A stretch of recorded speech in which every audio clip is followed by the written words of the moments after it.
Hi சோகோஸ், எப்படி இருக்கீங்க? இன்னைக்கு நம்ம சேனலில் ஒரு சின்ன டிப்ஸ் பார்க்கலாம். என்னென்னா, வெண்ணெயை வந்துட்டு நம்ம தக்காளி சாப்பாடு, காய் சாப்பாடு, பிரியாணிக்கு, தோசைக்கு, சப்பாத்திக்கு, முறுக்கு சுடுறதுக்கு, இது மாதிரி நிறைய விஷயங்களுக்கு வெண்ணெய் நம்ம யூஸ் பண்ணுறோம். காய் வணக்கிறதுக்கு.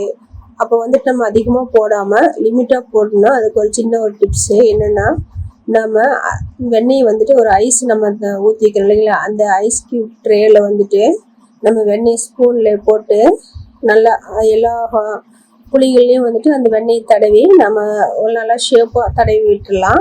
அதுக்கப்புறம் அந்த ட்ரேவை எடுத்து நம்ம ஃப்ரிட்ஜில் ஐஸ் வைக்கிறோம் இல்லைங்களா, அந்த ட்ரே இதில் வச்சிட்டோம்னா நம்ம வெண்ணெய் வந்துட்டு எப்படி தண்ணி வந்து ஐஸ் ஆகுது, அந்த மாதிரி வெண்ணெய் வந்துட்டு ஐஸ் மாதிரி கெட்டியாக ஆயிரும்.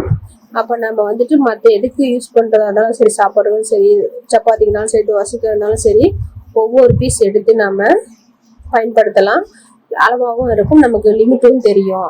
அதனால நம்ம இந்த மாதிரி முறையை பயன்படுத்தலாம். இந்த மாதிரி செஞ்சு பாருங்க.